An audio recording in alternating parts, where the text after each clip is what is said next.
Baik, sekali lagi saya sampaikan materi kuliah hari ini adalah terminal. Nah, sebelum saya lupa, mohon nanti mahasiswa juga mempersiapkan diri ya. Akan minggu depan akan ada kuis lagi di melalui UASE.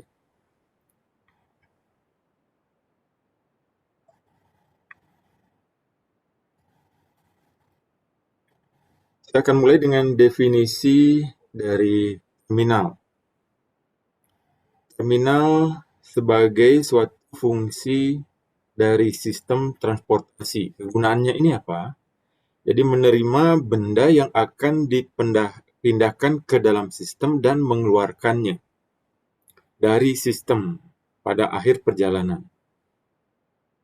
Terminal juga merupakan tempat pergantian moda dalam suatu perjalanan dari tempat asal ke tempat tujuan. Jadi di sini tergandung fungsinya adalah untuk transportasi barang dan juga untuk transportasi orang atau penumpang. Fungsi umum sebuah terminal tersebut bisa saja dilakukan di persimpangan. Nah, jadi pada intinya, untuk keperluan perpindahan atau pergantian moda penumpang, itu sebenarnya bisa dilakukan di luar, jadi di tepi jalan, yaitu di halte-halte. Jadi di halte-halte ketika dua trayek angkutan umum bertemu di satu titik, itu merupakan tempat pertemuan perpindahan moda. Namun di dalam skala yang besar, perpindahan moda dalam skala besar itu tidak mencukupi untuk dilakukan di tepi jalan, sehingga diperlukan adanya terminal.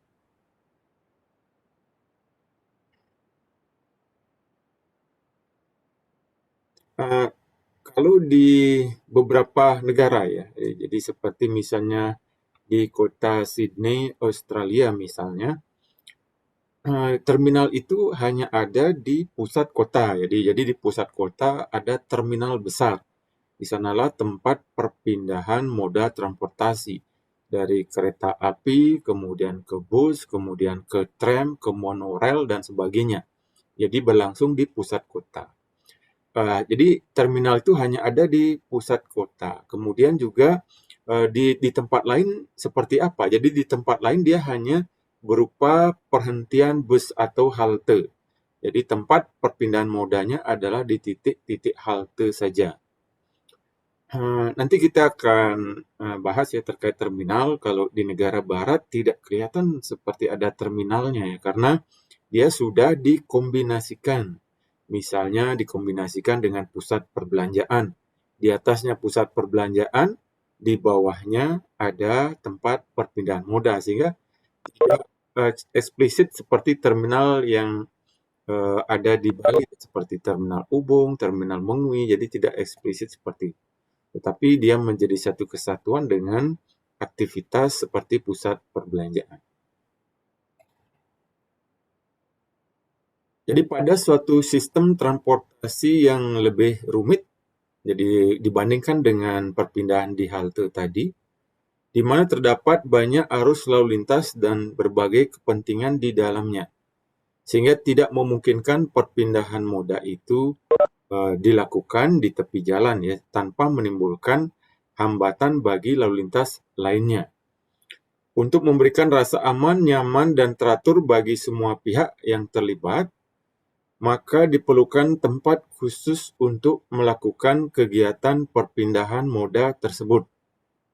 Jadi bisa kita bayangkan ya, misalnya orang dari Jawa turun naik bus akap, kemudian turun di tepi jalan, itu langsung puluhan orang ya, 40-an orang atau lebih turun di tepi jalan, berpindah moda ke moda lainnya, tentu ini akan mengganggu lalu lintas. Sehingga diperlukan tempat khusus untuk perpindahan moda tersebut. Definisi dari terminal adalah suatu komponen dari sistem transportasi yang mempunyai fungsi utama sebagai tempat perhentian sementara kendaraan umum untuk menaikkan dan menurunkan penumpang dan barang hingga sampai ke tujuan akhir perjalanan. Nah, jadi ini adalah untuk menaik turunkan penumpang dan barang. Kalau penumpang itu bagaimana? Jadi seperti tadi ya, turun dari bus akap, kemudian naik bus AKDP, naik angkutan kota, sehingga ada perpindahan moda penumpang. Sedangkan kalau barang, itu nanti tentu terminalnya berbeda ya. Ada terminal khusus barang, tidak tercampur dengan penumpang.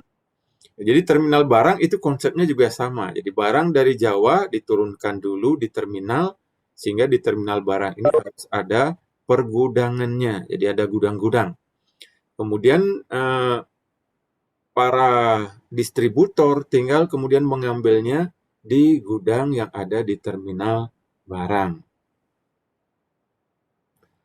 Selanjutnya fungsi lainnya adalah sebagai tempat pengendalian, pengawasan, pengaturan, dan pengoperasian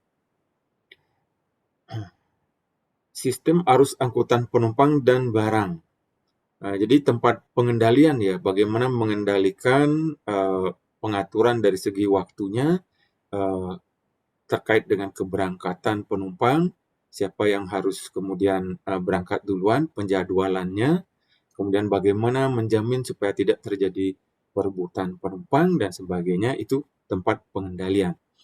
Kemudian tempat pengawasan, jadi di sana merupakan seperti misalnya pengawasan tertib administrasi. Jadi biasanya petugas keamanan maupun perhubungan itu mengawasi penduduk yang datang di terminal Mengui ketika turun dari bus, itu fungsi pengawasan.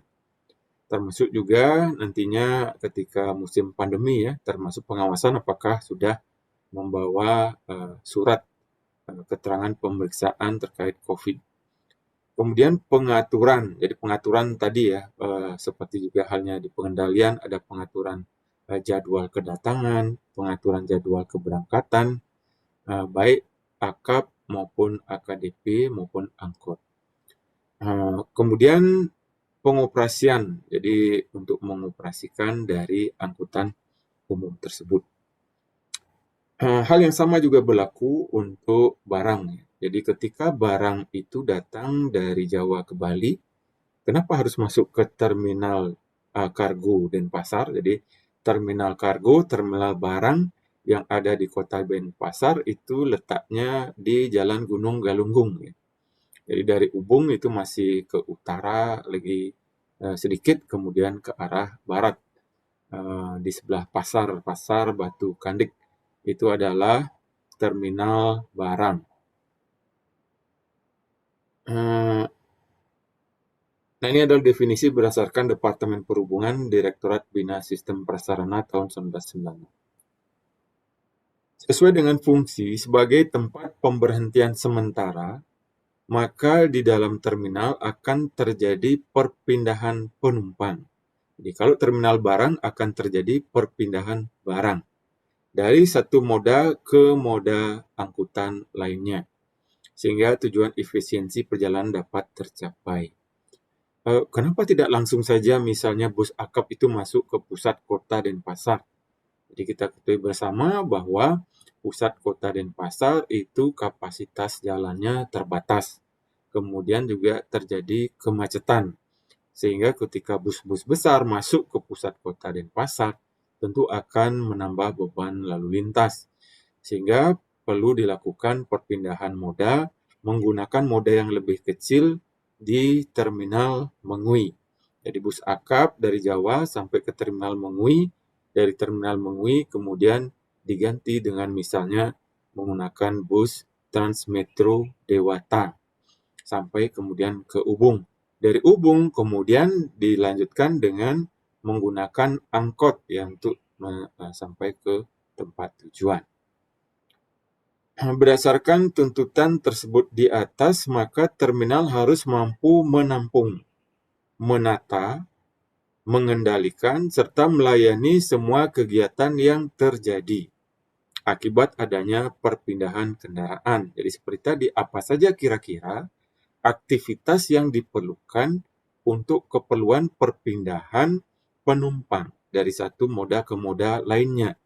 Nah, itulah kemudian kebutuhan dari fasilitas terminal. Ketika penumpang datang, dia entah membawa sendiri kendaraan ataukah diantar, dia akan memerlukan parkir. Jadi perlu disediakan parkir.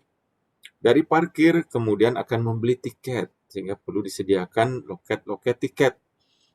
Kemudian dari loket tiket kemudian menuju ke tempat tunggu penumpang untuk menunggu keberangkatan bus dan seterusnya. Jadi itu yang kita telusuri, fasilitas apa yang dibutuhkan terminal adalah berdasarkan kebutuhan perpindahan moda tadi. Demikian juga barang ya. Fasilitas apa yang diperlukan di terminal barang. Sehingga semua fasilitas itu disediakan untuk menjamin berjalan perpindahan moda dengan lancar, tertib, teratur, aman, dan nyaman.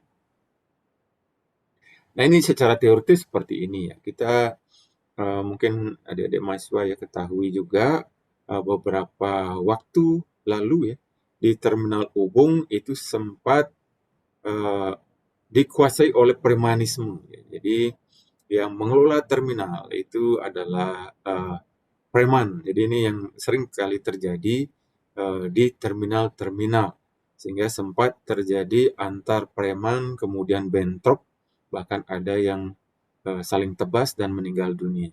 Jadi inilah wajah terminal yang masih belum memberikan keamanan bagi penumpang. Jadi antar PO-PO bus itu sering berebutan penumpang. Jadi mengandalkan preman-preman tadi juga. Sehingga preman tadi juga harus dibayar keamanannya. Jadi PO-PO bus membayar preman tersebut. Antar preman satu preman lain sering kemudian bentrok. Nah, ini yang masih merupakan potret suram terminal kita yang perlu untuk dilakukan pembenahan. Berbeda halnya ya ketika kita turun di Bandar Udara Ngurah Rai. Jadi nuansa premanisme itu sudah tidak ada ya. Jadi ketika kita turun, jadi itu merupakan hak penumpang untuk kemudian memilih angkutan yang akan dipergunakannya. Terminal juga merupakan komponen fungsional utama dari sistem transportasi, seringkali menimbulkan titik-titik kemacetan akibat berbagai kegiatan yang berlangsung di dalam. Sehingga ketika mendesain terminal, kita harus memperhitungkan bahwa jangan sampai kendaraan yang keluar masuk dari dan menuju terminal menyebabkan kemacetan terhadap ruas jalan di sekitarnya. Nah, ini yang terjadi seperti kasus ya Terminal Ubung dulu ya ketika masih berfungsi sebagai terminal tipe A. Apa yang terjadi? Kemudian banyak dari armada AKDP maupun AKAP itu mengantri di pinggir jalan, mengantri penumpang. Sehingga ini menyebabkan risiko kecelakaan, kesemrawutan lalu lintas, kemacetan, dan sebagainya. Oleh karena itu, suatu terminal harus didesain dengan baik sehingga tidak sampai mengganggu sistem transportasi secara umum. Jangan sampai bagaimana kita mendesain lokasi terminal, mendesain akses keluar masuknya, jangan sampai justru menyebabkan gangguan terhadap pergerakan lalu lintas. Fungsi terminal ini tentu berbeda-beda ya kalau dilihat dari berbagai sudut pandang. Yang pertama dari sudut pandang penumpang. Fungsi terminal untuk kenyamanan menunggu, berarti harus disediakan ruang tunggu yang nyaman. Nah, sekarang di beberapa terminal di Jawa itu sudah mulai didesain terminal-terminal angkutan umum mendekati seperti kualitas terminal di bandara. Jadi terminalnya juga ber-AC untuk ruang tunggunya. Kemudian kenyamanan melakukan perpindahan dari satu moda ke moda lainnya. Jadi dari ruang tunggu untuk menuju ke satu moda angkutan itu diperlukan disediakan fasilitas untuk pejalan kakinya.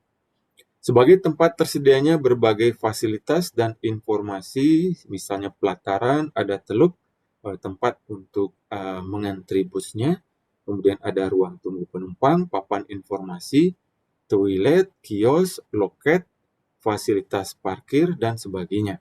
Jadi itu antara lain fasilitas yang dibutuhkan dari sisi penumpang. Selanjutnya, kegunaan terminal ini dari sisi pemerintah. Jadi dari aspek perencanaan dan manajemen lalu lintas, kepentingan pemerintah adalah menata lalu lintas dan menghindari kemacetan. Di samping itu juga terminal menjadi sumber PAD ya, pendapatan asli daerah melalui retribusi di terminal. Jadi sebagai jasa untuk memberikan layanan di terminal, maka dipungut retribusi.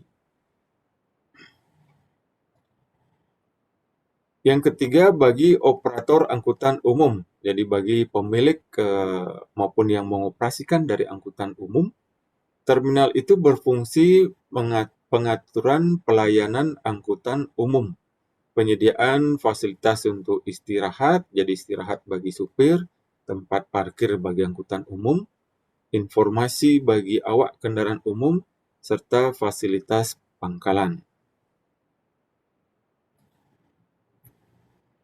Nah, bagaimana kemudian klasifikasi terminal berdasarkan perannya? Berdasarkan perannya, terminal dapat diklasifikasikan menjadi dua kelompok. Yang pertama adalah terminal primer. Terminal primer ini berfungsi untuk pelayanan arus barang dan penumpang yang mencakup kawasan regional. Yang kedua adalah terminal sekunder. Terminal untuk pelayanan penumpang dan barang yang mencakup kawasan lokal. Jadi melengkapi kegiatan terminal primer. Jadi misalnya terminal sekunder, misalnya terminal Kreneng, yaitu menjadi terminal sekunder. Lingkup pelayanannya adalah untuk melayani pergerakan penumpang di seputar kota Denpasar. Nah, ketika kemudian terminal Ubung, dulunya terminal Ubung adalah terminal tipe A, jadi merupakan terminal primer. Nah, sekarang kemudian turun menjadi terminal tipe C, sehingga fungsi pelayanannya adalah sebagai terminal sekunder. Jadi hanya mencakup kawasan lokal, yaitu wilayah kota Denpasar. Selanjutnya, klasifikasi terminal berdasarkan fungsinya. Yang pertama, terminal utama, yaitu tempat terputusnya arus barang dan penumpang. Jadi dianggap ini terputus ya, karena penumpang harus berpindah moda dengan ciri sebagai berikut.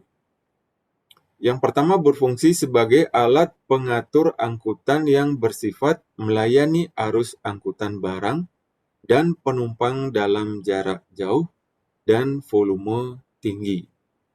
Jadi itu adalah untuk terminal utama. Kemudian untuk barang, bongkar muat barang lebih besar atau sama dengan 8 ton per unit angkutan. Sedangkan untuk penumpang adalah 40 penumpang per unit angkutan.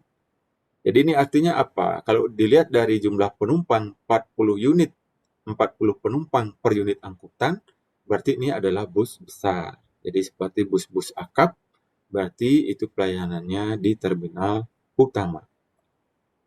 Selanjutnya, terminal madya adalah tempat terputusnya arus barang penumpang dengan ciri yang pertama, berfungsi sebagai alat penyalur angkutan yang bersifat melayani arus angkutan barang dan penumpang dalam jarak dan volume yang sedang.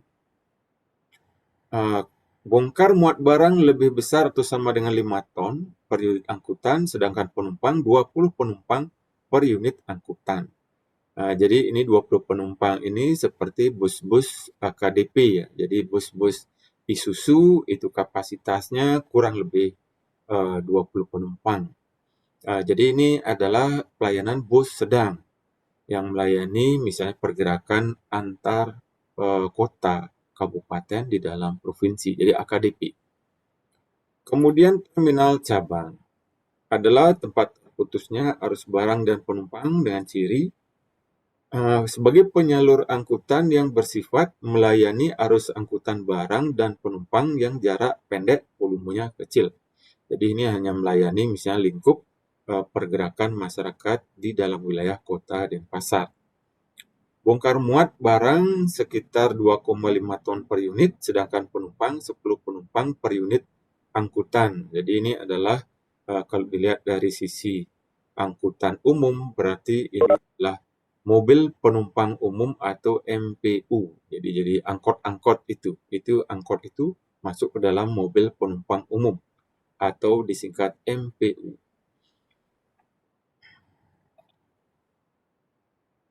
Berikutnya adalah klasifikasi terminal berdasarkan jenis angkutan. Jadi berdasarkan jenis angkutan dibedakan atas terminal penumpang dan terminal barang. Sedangkan klasifikasi terminal berdasarkan tingkat pelayanannya. Yang pertama terminal utama, jadi arus minimum kendaraan yang dilayani 50 sampai 100 kendaraan per jam. Sedangkan di terminal madya, arus minimumnya adalah 25 sampai 50 kendaraan per jam.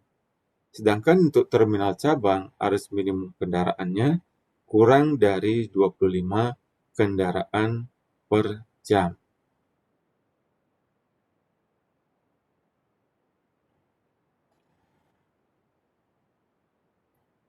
Selanjutnya, klasifikasi terminal berdasarkan ruang terminal. Meliputi yang pertama terminal utama. Jadi ini kebutuhan lahannya cukup luas, ya 5 hektar untuk Pulau Jawa dan Sumatera, sedangkan 3 hektar untuk pulau lainnya, termasuk di Bali. Jadi kalau terminal utama itu luasnya kurang lebih adalah 5 hektar. Termasuk juga terminal tipe A Mengui. Nah itu idealnya luasnya kurang lebih 5 hektar. Terminal madya. Nah saat ini sudah hampir tidak ada lagi ya terminal madya, terminal tipe B di Provinsi Bali. Sebagian besar sudah merupakan turun menjadi terminal tipe C. Kalau terminal madya ini luasnya sekitar 3 hektar untuk Jawa Sumatera, sedangkan 2 hektar untuk di pulau lainnya termasuk Bali. Yang terakhir terminal cabang. Terminal cabang ini kebutuhannya sesuai dengan, artinya luasannya sesuai dengan kebutuhan.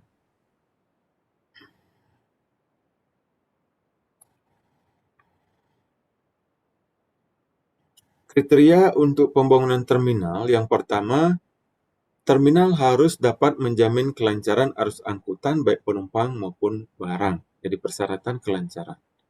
Yang kedua, terminal hendaknya dibangun sesuai rencana tata ruang. Jadi terminal tidak boleh nanti berbeda dengan tata ruang. Ya, misalnya tata ruang di lokasi tersebut hanya diizinkan zona pendidikan, berarti tidak boleh dibangun terminal. Lokasi terminal hendaknya dapat menjamin penggunaan dan operasi kegiatan terminal yang efisien dan efektif. Jadi gimana menempatkan terminal? Seperti menempatkan terminal Mengui. Di mana dia seharusnya ditempatkan supaya penggunaan dan operasionalnya efisien dan efektif. Lokasi terminal hendaknya tidak mengakibatkan gangguan pada kelancaran dan arus kendaraan umum dan keamanan lalu lintas serta lingkungan hidup di sekitarnya. Jadi jangan justru keberadaan terminal itu mengganggu lingkungan di sekitarnya. Ketika perencanaan terminal, yang pertama adalah dari aspek sirkulasi lalu lintas. Jalan masuk dan keluar bagi kendaraan harus lancar dan dapat bergerak dengan mudah. Jadi jangan sampai ketika kendaraan masuk dan keluar itu terhambat oleh arus lalu lintas menerus.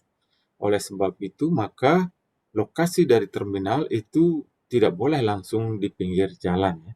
Jadi termasuk terminal Ubung sebenarnya itu sudah agak menyalahi aturan ya, dari sisi lokasi. Karena dia langsung berada keluar masuknya dari Jalan Cokro Aminoto.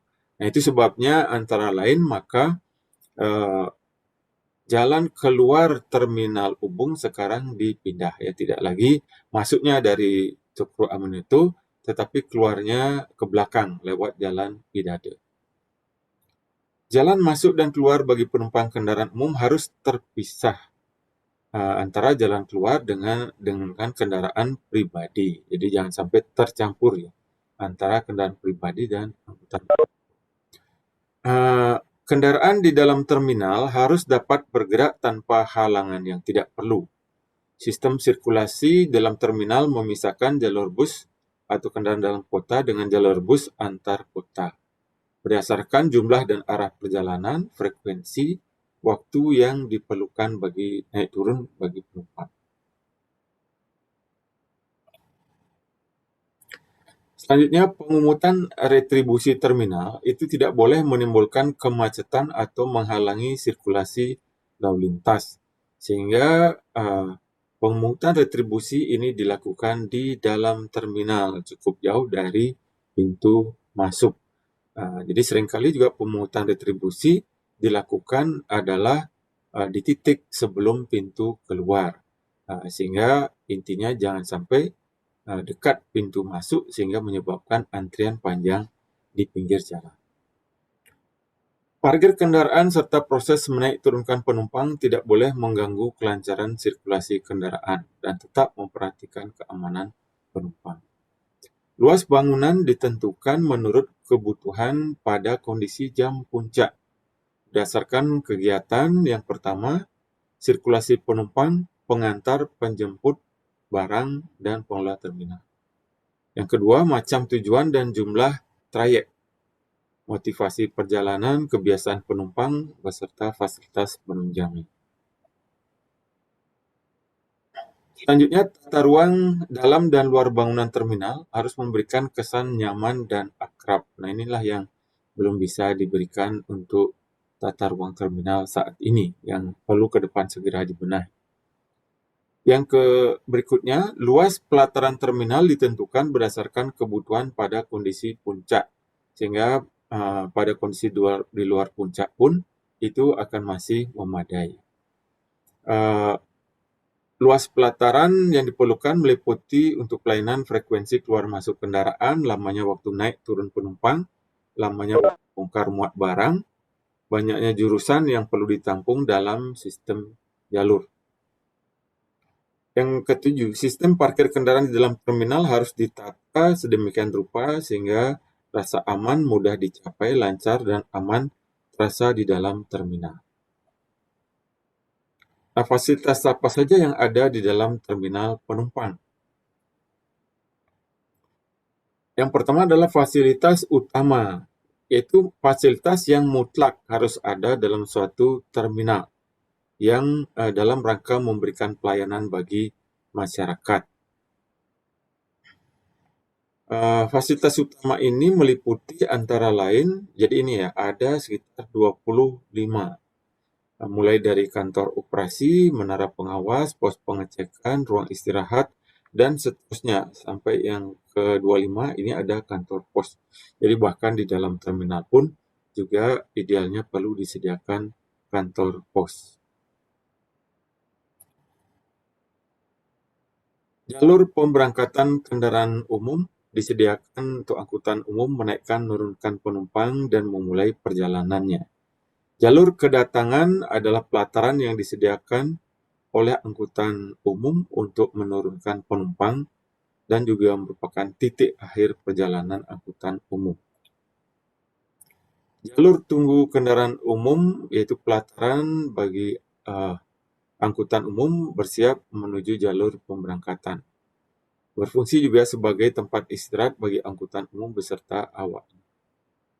Kemudian tempat tunggu penumpang berupa pelataran atau areal yang disediakan bagi calon penumpang. Kemudian jalur lintasan merupakan pelataran yang disediakan bagi angkutan umum yang langsung melanjutkan perjalanan setelah menurunkan penumpang. Bangunan kantor terminal, jadi merupakan sebuah bangunan yang di dalamnya berlangsung kegiatan pelayanan masyarakat dan operator terminal, meliputi segala sesuatu yang berhubungan dengan terminal. Biasanya terdapat menara pos pengawasan, pos pemeriksaan, tiket penjualan, karcis, serta papan informasi. Akses lainnya tempat istirahat sementara, menara pengawas, loket penjualan karcis, rambu dan papan informasi, pelataran parkir kendaraan pengantar dan taksi. Fasilitas ini disediakan bagi kendaraan pengantar dan calon penumpang, serta bagi armada taksi yang menyediakan jasa transportasi untuk penumpang. Fasilitas berikutnya adalah fasilitas penunjang, meliputi perlengkapan yang diperlukan oleh penumpang, misalnya adalah toilet, kemudian ada tempat ibadah, selanjutnya ada kantin atau kios, kemudian ada ruang pengobatan. Berikutnya adalah ruang informasi dan pengaduan.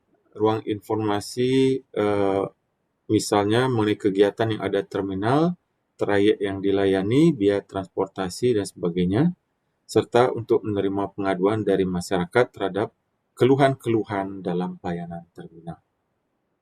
Kemudian telepon umum mungkin saat ini sudah tidak terlalu diperlukan lagi karena sudah ada HP.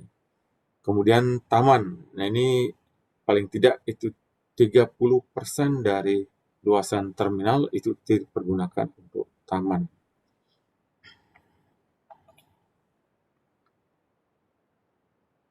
Nah, ini adalah gambar berikut ini memperlihatkan kebutuhan luasan untuk setiap masing-masing terminal. Kita lihat di sini terminal tipe A ya. Di sini menyediakan ruang parkir akap, ruang parkir AKDP, ruang parkir angkot, ruang parkir angdes, ruang parkir angkutan pribadi. Sedangkan untuk ekstrimnya misalnya tipe C,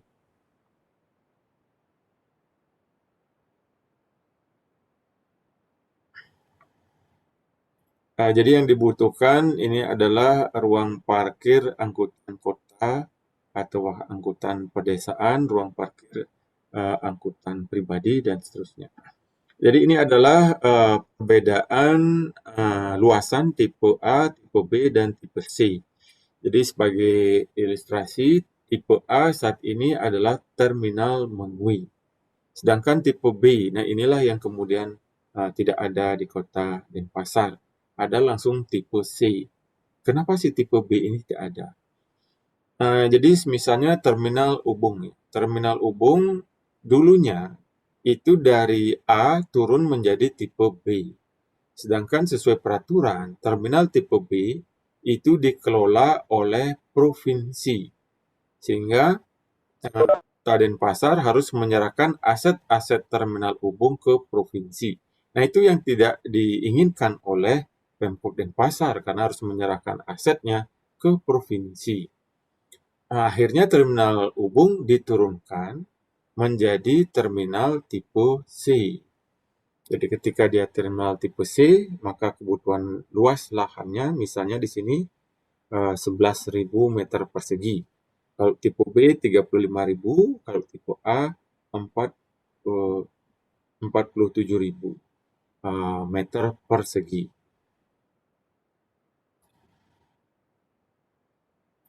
Selanjutnya ini kondisi dari setiap terminal ya, tipe A, B, dan C. Misalnya tipe A, atau kita mulai tipe C.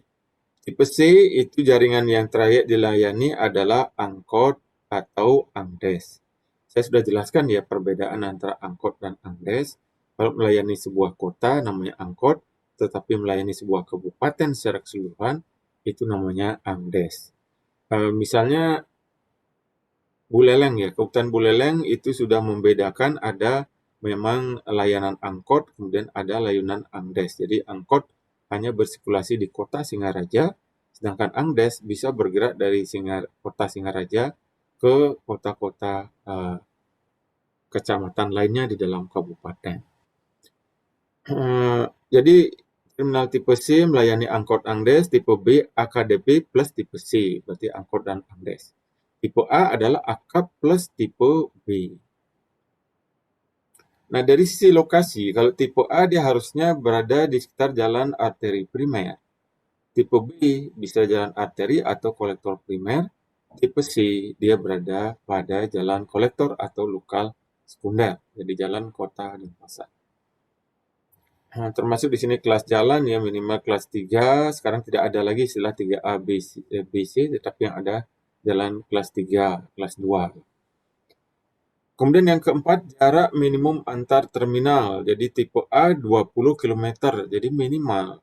Misalnya terminal Mengui, untuk membuat terminal tipe A lainnya, itu jaraknya harus 20 km dari terminal. Sedangkan terminal tipe B itu jarak minimal antar terminalnya 15 meter.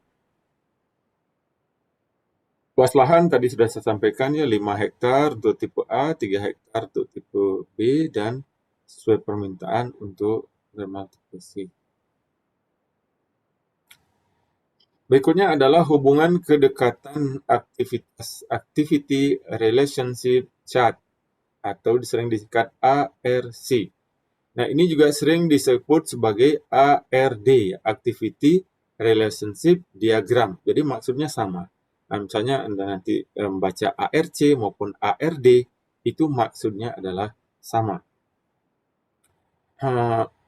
Untuk apa hubungan kedekatan aktivitas ini? Jadi ketika seseorang merencanakan terminal baru, misalnya akan dibuat sebuah terminal baru di Gianyar misalnya.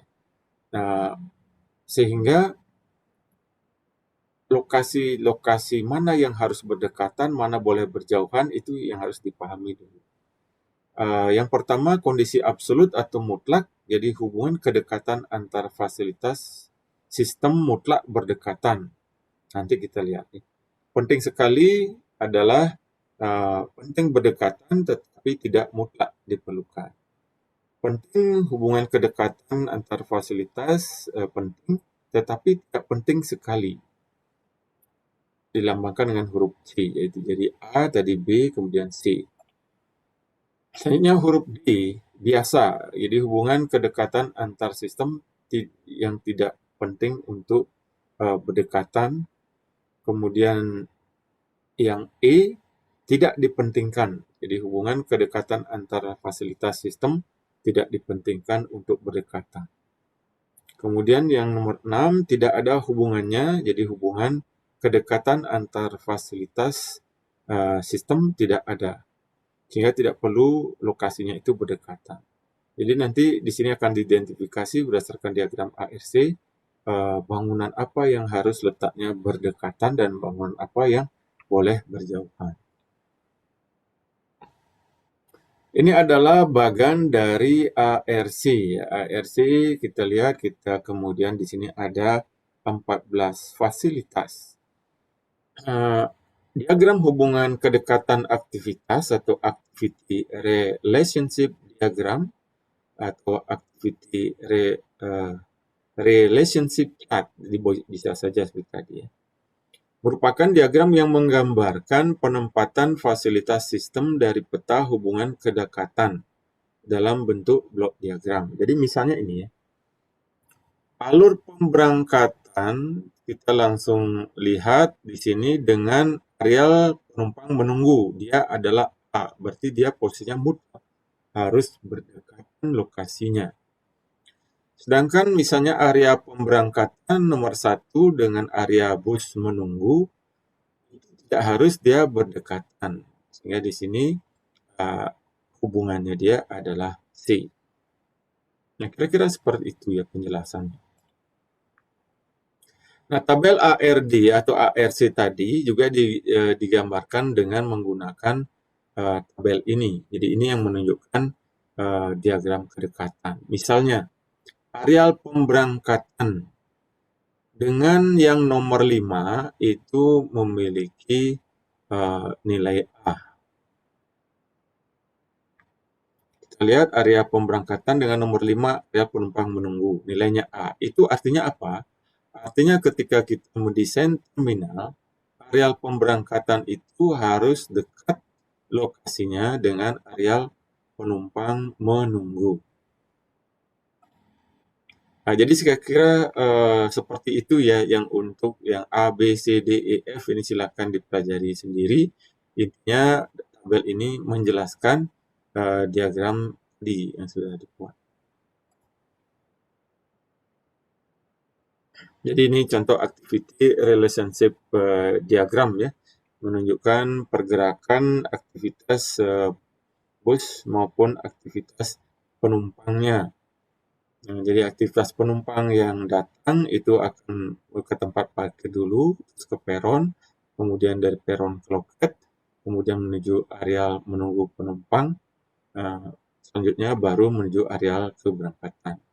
Sedangkan kalau bus itu dari pos pemeriksaan ke areal kedatangan dulu, baru ke areal menunggu bus.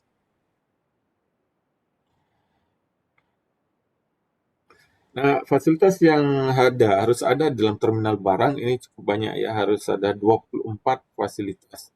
Mulai dari tempat bongkar muat barang, pusat distribusi, desain depot kontainer, dan seterusnya, sampai material handling. Jadi penanganan material-material yang hilang. Fasilitas utama terminal barang, pertama ada bangunan kantor terminal. Kemudian tempat bongkar muat barang, tempat penampungan barang, tempat istirahat awak kendaraan, tempat istirahat parkir kendaraan, rambu dan papan informasi, fasilitas peralatan bongkar muat barang. Sedangkan fasilitas penunjang, parkir kendaraan, toilet, kantin, tempat ibadah, ruang pengobatan, ruang informasi, taman, telepon umum. Berikutnya adalah daerah kewenangan dari terminal, meliputi daerah manfaat terminal, daerah milik terminal, dan daerah pengawasan terminal. Yang mana merupakan daerah manfaat terminal. Jadi daerah yang diperuntukkan bagi kegiatan utama terminal untuk bongkar muat barang, naik turun penumpang, serta parkir kendaraan penumpang umum. Daerah manfaat terdiri dari amplasement, yaitu maksudnya seluas lahan yang diberikan untuk konstruksi perkerasan dengan penggunaan hanya untuk kegiatan bongkar muat barang atau naik turun penumpang. Daerah milik terminal ini biasanya dinyatakan dengan sertifikat, yakni sertifikat hak milik dari terminal, dibatasi dengan menggunakan pagar. Peruntukan daerah milik terminal antara lain penggunaan bangunan ruang tunggu terminal, pergudangan, bangunan lain yang diizinkan, misalnya ada kos, restoran, WC, taman, dan lain-lain. Kemudian daerah pengawasan terminal, daerah atau areal di luar daerah milik terminal yang secara status lahannya tidak dimiliki oleh terminal, tetapi penggunaan dan peruntukannya diawasi agar tidak mengganggu kegiatan terminal dan sistem lalu lintas. Jadi seperti tadi ya, ketika ada angkutan armada bus yang ngetem di pinggir jalan, ini yang berwenang oleh perhubungan untuk melakukan tindakan. Jadi gangguan yang sering terjadi ini sudah diuraikan tadi juga, kendaraan menunggu penumpang di luar terminal, bongkar muat parkir kendaraan di luar terminal, sehingga mengganggu pergerakan lalu lintas. Ini adalah satu ilustrasi untuk terminal Ubung ya. Jadi terminal Ubung posisinya ada di Jalan Cokro Aminoto. Kalau kita lihat dari ini persimpangan Gatsu antara Gatot Subroto dengan Cokro Aminoto, itu adalah ke utara, kemudian sebelah kiri jalan itu posisi terminal Ubung. Jadi kira-kira layout plan terminal Ubung itu adalah seperti ini posisinya. Sebelah utara itu ada permukiman penduduk. Kalau kita lihat dari posisi terminal, jadi ini merupakan jalan Cokro Aminoto-nya sebelah sini. Jadi ini adalah tempat masuk dari terminal, utaranya adalah di atas. Selatan ada kantor PU, permukiman penduduk, barat ada permukiman penduduk, sebelah timur ada STM Negeri Denpasar, ada pertukuan permukiman penduduk. Kemudian kalau digambarkan dalam format CAD, ini kemudian bisa dilihat ya, posisinya misalnya adalah yang nomor A ini adalah jalur keluar akap AKDP bus maupun taksi. B adalah entrance terminal Ubung. Jadi ketika memasuki terminal Ubung adalah melalui titik B. Jadi ini adalah titik B.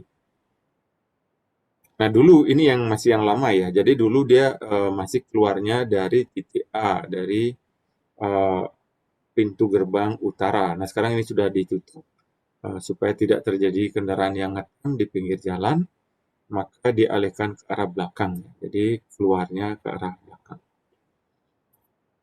Jadi ini adalah fasilitas-fasilitas yang ada di dalam terminal, termasuk nih ruang parkir untuk penjemput maupun pengantar maupun yang menaruh kendaraannya penumpang.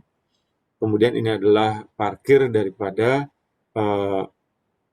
angkot-angkot yang ada. Sebenarnya ini adalah tempat parkir dari AKDP yang akan berangkat, jadi ruang keberangkatan. Ini adalah parkir bus ya, parkir bus. Sebenarnya ini adalah ruang administrasi dari terminal. Jadi ini merupakan tempat loket pembelian karcis untuk penumpang. Kemudian penumpang akan masuk ke dalam melalui loket ini. Nah ini kondisi existing dari terminal Ubung adalah seperti ini ya fasilitasnya. Kemudian ini adalah ruang tunggu keberangkatan dari kendaraan AKDP ada di barat terminal.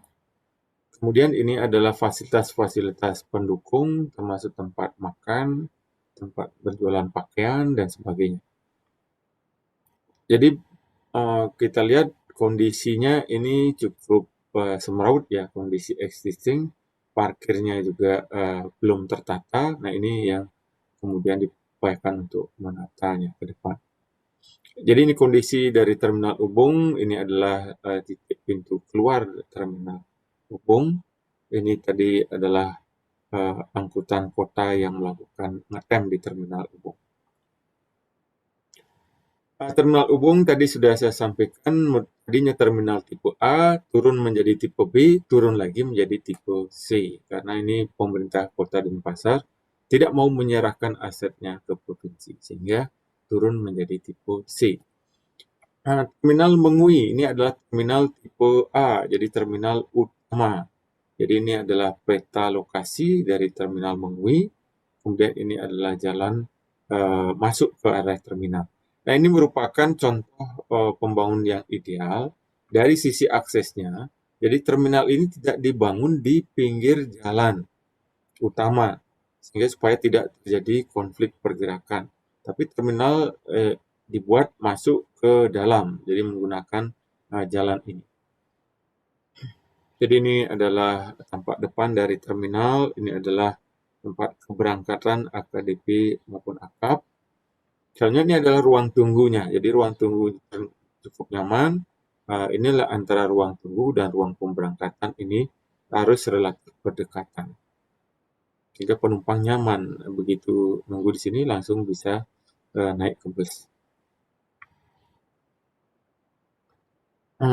Selanjutnya adalah penentuan alternatif dari lokasi terminal.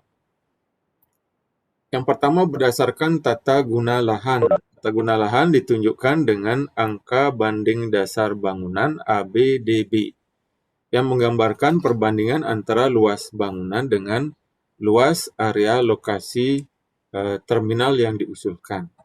Jadi secara matematis ABDB adalah luas dasar bangunan per luas peta lahan. Di mana kriteria alternatif lokasi ditinjau dari tata guna lahan, ABDB-nya lebih kecil dari 1, dengan luas daerah terbuka minimum itu 10 hektar. Selanjutnya berdasarkan rencana tata ruang. Jadi ini sesuai dengan RT RW, terminal itu apakah dialokasikan sebagai terminal tipe A, tipe B, ataukah tipe C. Kemudian keterkaitan dengan moda transportasi lainnya. Alternatif lokasi terminal tergantung juga pada interaksi dan integrasi antara terminal penumpang, sarana prasarana moda angkutan lain untuk meningkatkan efektivitas dan efisiensinya. Kemudian juga ditentukan oleh struktur jaringan jalan hendaknya sesuai dengan klasifikasi fungsional jalan. Seperti tadi ya, terminal utama itu ada di jalan arteri. Kemudian terminal madya di jalan kolektor, terminal kota di jalan loka. Penentuan lokasi terminal juga berdasarkan pada biaya transportasi. Jadi biaya transportasi ini adalah biaya transportasi rata-rata kendaraan angkutan penumpang untuk menuju lokasi terminal yang diusulkan. Persamaannya adalah sebagai berikut ya. Jadi biaya transportasi rata-rata kendaraan angkutan penumpang menuju lokasi terminal sama dengan sigma API dikali BOKIJ dikali DIJ per sigma 1 sampai N API.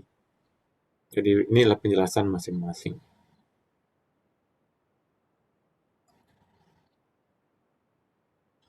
Kemudian juga lokasi terminal dikaji berdasarkan aksesibilitas. Jadi ini adalah rumus aksesibilitas AIJ sama dengan sigma SJ per L. Jadi SJ ini adalah daya tarik zona, jumlah penduduk, padatan penduduk, dan sebagainya. DIJ adalah jarak zona I ke zona J. Sedangkan L adalah eksponensial jarak.